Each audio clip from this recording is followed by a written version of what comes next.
Hello everybody, my name is Francois Gautier. I'm a French journalist and writer, and I have done a series of videos on India. I love India. It's a wonderful country and I feel proud and happy to be here. Today is about Islamophobia and Hinduphobia. Now, the whole world talks about Islamophobia. There are, in parliament, there are laws against Islamophobia. You can go to jail for Islamophobia. In football even, now Islamophobia takes a new politically correct face. It's called racism. Now, there is no real justification in this phobia about Islamophobia. I have a lot of respect for Islam, and most people have a lot of respect for Islam. Even in India, there is so much respect about Islam. Muslims have been living in this country freely, practicing their faith freely since centuries and centuries, since the first Arab traders came to India in the 8th and 9th century. It is also true that 95% of terrorism today is done in the name of Islam, in the name of the Quran. We will not speak about that here.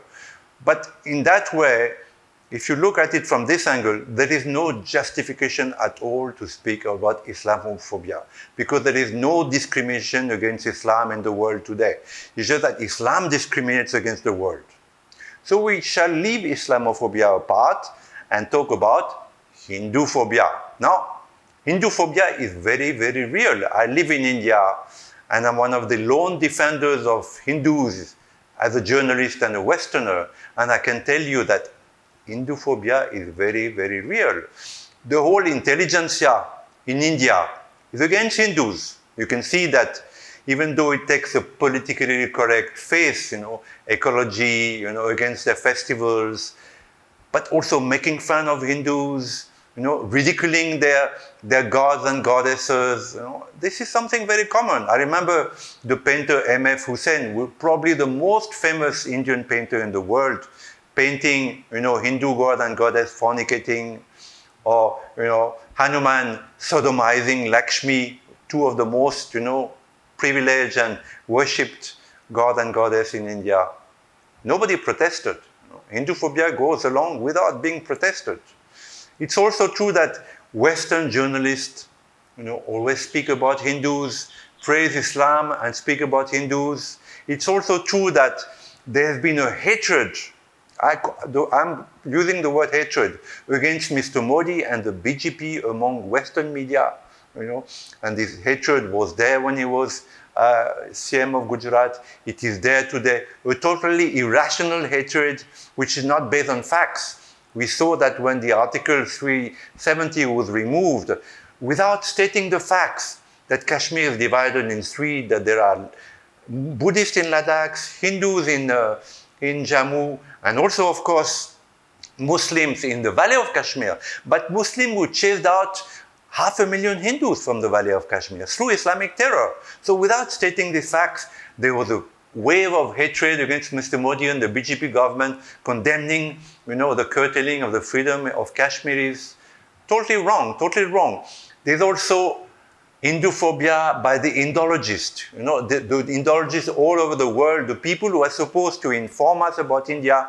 In my country, France, they are subventioned by the state. The state is paying them to inform us about India, and they always speak against Hindus. There's also Hinduphobia there. And yet, this Hinduphobia is based on nothing, because Hindus have been the most tolerant people in the world. Every religious persecuted community in the world found refuge in India over the centuries. Whether it is the Jews, who fled the Temple of Jerusalem, the sacking of the temple. Do you know that the only country in the world where Jews were never persecuted is India? How many of you know that? The Parsis were persecuted by the Muslims in Iran. Today the Tibetans persecuted by the Chinese, the Armenians, you name them. Every religious community found refuge in India and could practice their faith, including the Muslims. So there is no justification in Hinduphobia. Hindus are 1 billion all over the world, one of the most tolerant, one of the most law-abiding community that pay their taxes, put their children in school. When they go abroad and settle there, they integrate, they do not riot. They do not break cars or buses or hijack planes to throw them on towers. So wonderful people, the Hindu. 1 person in 7 on this planet is a Hindu. What is needed is for the Hindus to stand up for themselves. What is needed is for the Hindus to stand up against this wrongful Hinduphobia. What is needed is for the Hindus in the world, 1 billion, to stand up against Hinduphobia. Namaste.